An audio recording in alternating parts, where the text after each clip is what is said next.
my innocence. I slept in this nursery. I stared out this window at the orchard. I woke up happy every morning. It looked exactly the same then. Nothing's changed. All white. Oh, my orchard. After the dark and dank autumn and cold, cold winter. Yes, it does. So much does depend on the genre. Alistair Fowler, in that difficult essay, calls our attention to, quote, modern concepts of meaning, such as Dan Sperber and Deidre Wilson's theory of relevance. This is a term that may show up for us down the road. As Sperber and Wilson have made very clear, coding and decoding, and that must include generic codes, play only a limited part in communication and interpretation, which are largely a matter of small-scale inferences guided by relevance. The principle of relevance operates at every stage. In the case of literary interpretation, relevance must necessarily be to the reader's own cognitive environments, even to their own interests. But whether they know it or not, they are also continually guided by relevance to what they assume to be the writer's intentions. Did the writer intend to write a tragedy? Did the writer intend to write a comedy? Did the writer intend to write a tragicomedy? These promise, after all, the pleasure of recognizing intended harmonies. The intended harmony, let us say, of a comic resolution in which something very like the opening situation has been restored, except that it's been augmented by a new marriage. Typically, generic organization may be conjectured to facilitate interpretative inferences at almost every level of structure.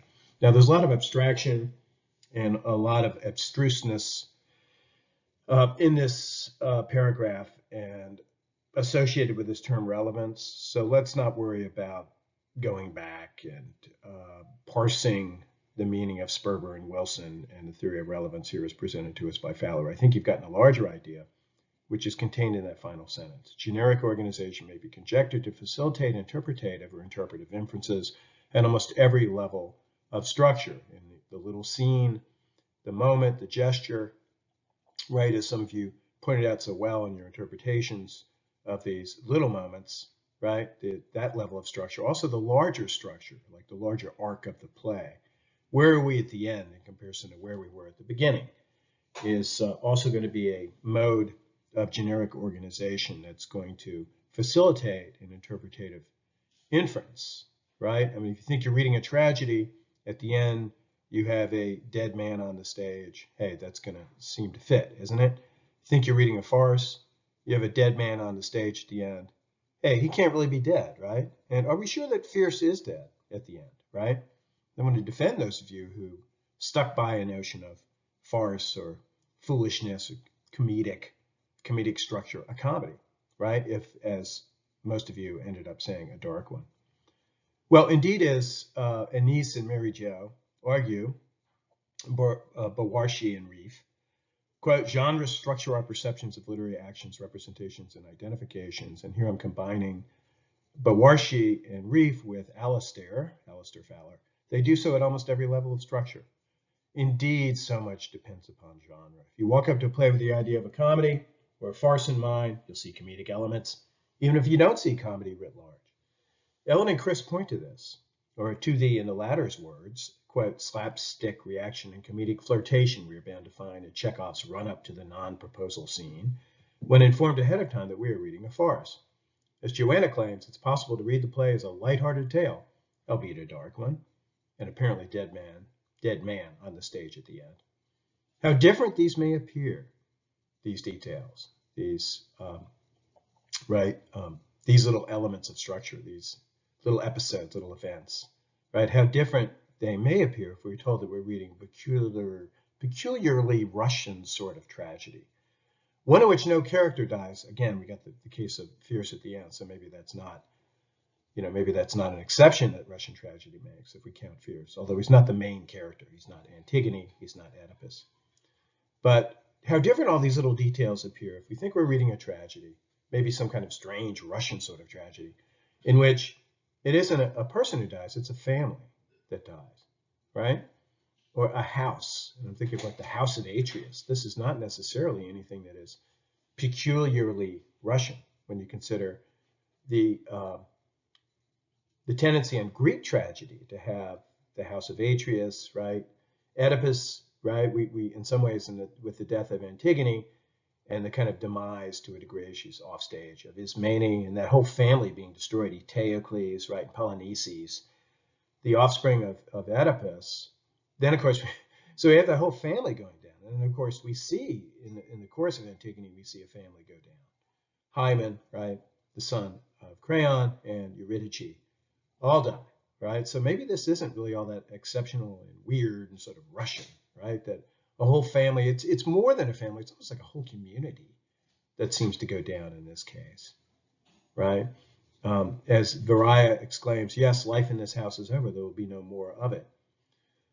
I don't know, we might still find the violence ridiculous, okay? There might still be some ridiculous moments in the play, right? But, you know, if we're looking at it as a tragedy, approach it as a tragedy, the emphasis might fall, for example, one of those little tiny events, little tiny episodes, right? That you just look at a little bit differently if you think you got a tragedy as opposed to a farce. The emphasis falls on, for example, how it hurt. It hurt, did Various stick, right? Lepakin, you will recall, Varia asks him, were you okay, right? He says, oh, no problem at all. An immense bump is coming up, though. And, you know, this has the more poignancy and painfulness associated with it. We take it more seriously to the extent that we recall that Yermolai, you know, which was, of course, his Christian name when he was a peasant child, was often beaten by his father and other people. He was sort of a kickable boy, right? And so this man Lepakin once had a lot of bumps coming up, and being reminded by being hit by the aristocratic, you know, as a member of the family, a daughter, although, you know, there's a complexity there. Varia is actually an adopted daughter, but nevertheless brought up in this aristocratic household. Varia hits him with a stick. He's still being beaten, even though he's just bought the cherry orchard, right? You see all that complexity in there and all that pain in there, that he's still being beaten, even after he's tried to, in a sense, save the family, right? The same family that used to, in fact, beat him, or certainly countenance his beating. So much depends upon genre, right? So much that, in fact, we may imagine that genres are fixed categories, static categories that don't change, and that the original genre is somehow given to us as though we didn't discover them or construct them ourselves as human beings over the course of whatever civilization, in the history of whatever civilization of which we were a part, that there's these fixed categories that probably transcend civilizations. So you have Chinese tragedies, right? Indian tragedies, you have African tragedies, you have American tragedies, Russian tragedies, right? And tragedy is just this category that just won't change. Well, not precisely, right? Not precisely. Although the question is very complex, and you know, we're not going to get to the bottom of some of these questions that I'm introducing. The important point is to introduce the questions and get you thinking about some of these topics right now, because I think it's going to make you better English majors, right? So turning to what you had to say, as Chris and Carly agree, the Cherry Orchard, whatever it is, certainly is not simply a comedy. As Chris notes, echoing Joanna's term, some of the social topics are a little too dark, especially the scene where suicide is brought up between Yepahatov and Dunyasha. Michael asserts that, quote, this play has elements of both comedy and tragedy. A reader may perceive The Cherry Orchard as a tragic play with comedic undertones or as a comedic play with dark undertones. I thought that was very well said. Carly introduces the notion of a tragic comedy, or later, as she puts it, comic tragedy, which is discussed, tragic comedy, yes, by Abrams and Harpham, and makes me want to ask you, and this could almost be a discussion question, couldn't it? It's not, but it could be. Does it fit their definition? You know, does The Cherry Orchard fit the definition offered by Abrams and Harpham of the tragic comedy? Okay. Does it threaten tragedy but end up, this is one of the criteria, does it threaten tragedy, threaten to become a tragedy, but end up ending happily as a way a comedy would? So that's where we get the tragic comedy, where even tragedy precedes in the term itself the structure of the term comedy, tragic comedy. So you get a sense of the sequence and the way that it works, although you can imagine it working the other way around, which we're going to go back to Carly's notion of the comma tragedy, right? Hey, by the way, is not tragic comedy not so much a threat to the notion of genre, it's just a new genre. one which introduced further testifies to the power of genre to structure perceptions, etc. Right? So here's somewhere in the middle. Do you see where we are here? Somewhere in the middle between a hymn of praise of the extraordinary formative power of these fixed and static categories as though they were handed to us by some divinity, tragedy, comedy, I guess tragicomedy, but that's my whole point here is that tragicomedy seems to have arrived on the scene after tragedy and comedy have come into the round. It's a more modern mode, okay? There probably are some tragic comedies. You can make the argument that they're tragic comedies further back in the tradition, but it's not a dominant genre, okay, on par with comedy and tragedy back in the Greek scene, right? In the ancients, amongst the ancients, they wrote tragedies and the comedies. They didn't have a category called tragicomedy. When they had their contests, they used to have these contests between these playwrights. They had a contest in tragedy. They did not have a contest in which people entered examples of tragicomedy. That is a more Johnny-come-lately genre, okay? So you can see what it testifies to, does it not? I mean, what I just said, you could say the emergence of tragic comedy as a genre in its own right speaks to the power of genre, right? Because when we get something that falls between two genres, we just come up with a new genre. At the same time, it speaks, does it not, to so it speaks to the staying power of specific genres, right? And the shall we say the power of that very term and concept genre, right? At the same time, it speaks, does it not, to the fact, as I said before, that they really can be mixed, as it were, okay? Although what comes out of the mix between fixed categories that turn out not to be fixed might itself be a genre, if you see what I'm saying. So you kind of get evidence of both possibilities there. The fact that it's not as though genres don't conceivably evolve, that they don't mutate, and that they don't mix and kind of have offspring, as it were. Beautiful children, the beautiful child called tragicomedy, right? It's a child of tragedy and comedy. At the same time, tragicomedy comes into her own right as a powerful new genre that resists change and that seems to last over many, many years, okay? If it's a viable, as it were, aesthetic offspring. Okay, all that is just dandy, right? I bet you're wondering, though, what about trifles? Okay, what about trifles? Okay, Chekhov's play, his drama, at first may have seemed to represent a kind of threat to the very notion of genre by falling outside of two existing genres. As we saw, there's every reason to imagine that it might occupy a third genre, okay? The space of a third genre that maybe emerged a long time ago. It's a pretty good example of that, conceivably. I'm not saying that it is, by the way. And maybe you've already noticed this. It's not so much that I want us to find out about trifles, and I want you to pick up a lot of stuff about trifles. I want you to pick up all kinds of stuff about Chekhov. I want you to know something about Antigone. As works of literature, they're very important. But of course, our focus is on not so much even tragedy. It's not so much like finding out about the rules of tragedy per se, so you'll know what is a tragedy in the future. It's more like understanding the way genres work. Okay, that's really kind of our ultimate ambition here. And so, it's one of the reasons why, for example, as you can tell, I've not given you a plate or one of these panels that offers you a list of the proper criteria for a tragedy. Although I did have you look at some stuff in Abrams and Harpham, and all of that is very important. But once again, it's not precisely our focus in this class. Well, what about trifles? Maybe Chekhov's play seemed to fall between two genres, only then to show us the existence of a third genre that maybe we didn't know about, and thereby confirming our sense of the power of genre. Are there not some works that just simply fall outside of existing genres? And they don't seem to, we look around a little bit for a third genre, and that maybe has been there that we didn't know about. And it's maybe not as big as the other two, or maybe it's more of a Johnny-come-lately, right? Are you going to find something like that for trifles? I mean, is it, unless you really think it's a tragedy, it's not a tragedy, correct? And if it's not, what is it?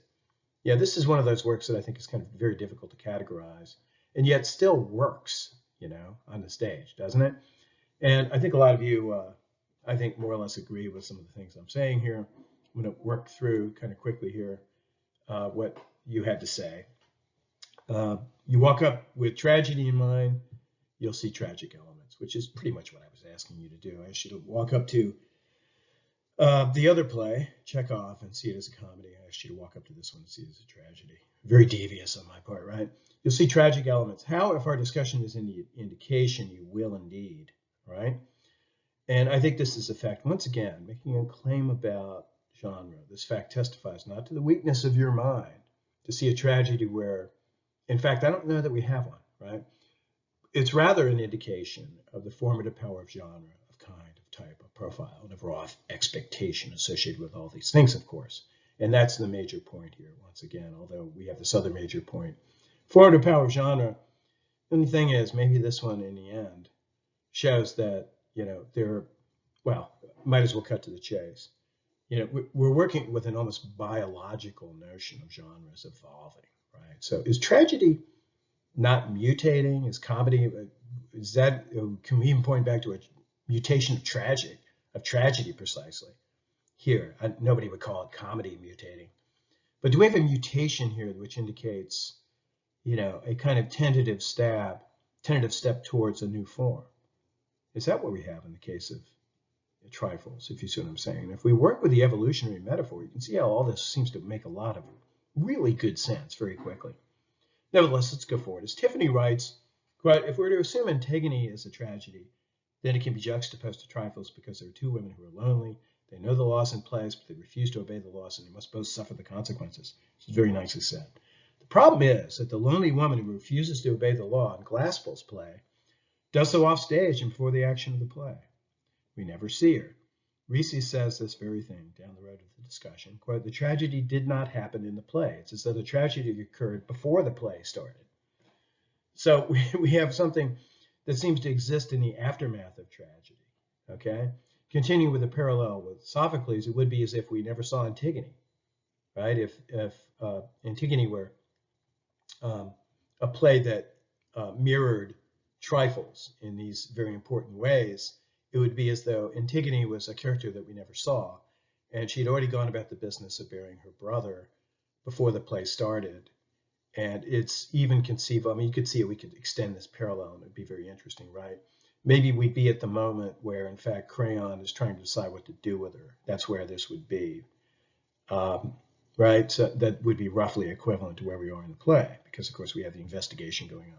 Teresa introduces the notion that, quote, Antigone is, more comparable to Mrs. Peters and Mrs. Hale. They know what they are doing and do it anyway. Mrs. Wright seemed to have operated more out of madness.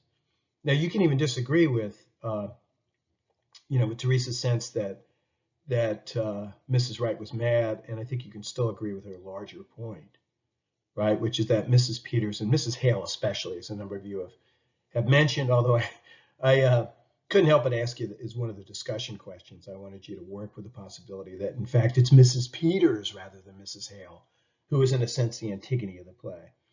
Though not really Antigone, right? As we just said, the correspondence isn't perfect, but even as Teresa says, more comparable in that she is the focus, she's the protagonist. By pursuing this, quote, idea of Mrs. Hale as the protagonist, as the main character of the play, those are Ricci's terms, Jill affects a salutary, which means beneficial, pivot in an already very good conversation. I'll quote most of her contribution in part because she makes exemplary use of the readings. Quote, out of Abrams and Harpham, which is, of course, was what was assigned, which is fine. I mean, if you wanted to go elsewhere, it just added to the richness of our discussion, actually, for those of you who went to other sources for your definition of tragedy.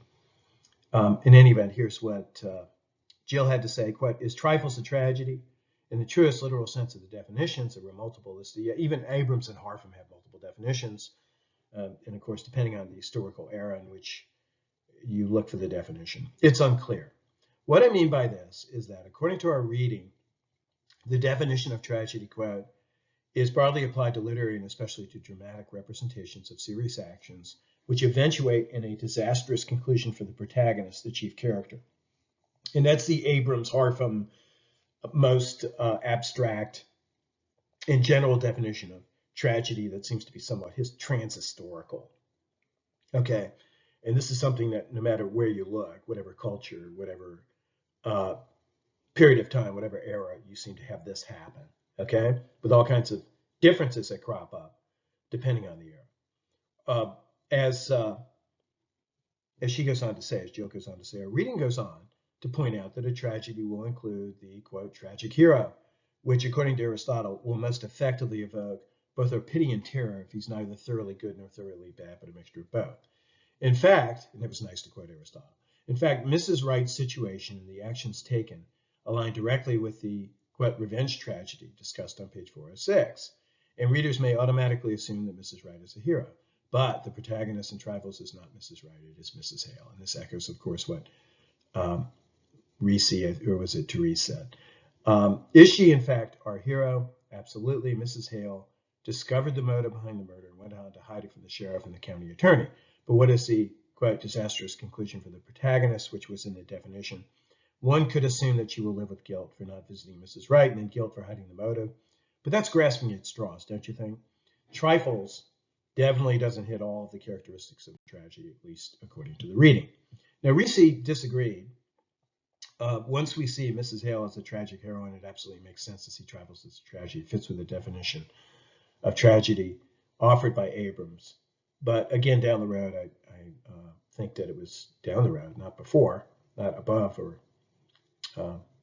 ahead of this spot in the road, that she changed her mind on that question. Okay, then, so Trifles maybe occupies not the space of an existing genre, but seems to point at something, I don't know, perhaps clearing space for some future genre, conceivably, itself a, metaphorically speaking, genetic mutation away from tragedy, which you see even in some of the decisions made by Glaspell, for example, chiefly that of moving tragic action off stage and placing us at a point outside of such action, beyond such action, where much of the significance of that action is still to be determined, right? It's not immediately present. There are all kinds of ways in which, in fact, we don't have what Aristotle seemed to think was required for a tragedy, and that again could be a nice little discussion question, but that's a good example of the kind of discussion question that would be better if this were a course on Renaissance tragedy, as opposed to a course which is all about an introduction to literature, right? So once again, there's certain topics that are just exceedingly interesting, probably to you as well as they are to me, that are not our proper focus because they just require that we go into too much detail in certain directions. It takes us away from the center line of what we're doing in the class, which has to do in this moment with genre, right? So let's offer something of a generalization at this point. Genres are in motion. They're not static. They're not static. They're stable now. They're not wavering all over the place, are they? We don't have these genres mutating wildly in any number of different directions over time, right? But I repeat, they're not static. They are mutable, okay? And I want to introduce a new concept here because it's an idea that we'll be employing. They're also modal, right? Now, what do we mean by that? We're going to get into Fowler here in a moment, not just to explain what one might mean by modal, but to confirm some of the points that we've just made. So let's just begin with Fowler, and I'll come back to this notion of mode here in a moment, which is something that we'll be employing down the road of the course. This is what Fowler has to say. Considering genres as families, by the way, Fowler's writing about himself. Can you imagine that? In this book, so when Fowler shows up, he's talking about himself. Considering genres as families, as Fowler did, Fowler notes, made it possible, even obligatory, to adopt a diachronic historical approach, and so offered a fresh approach to the problem of historical change.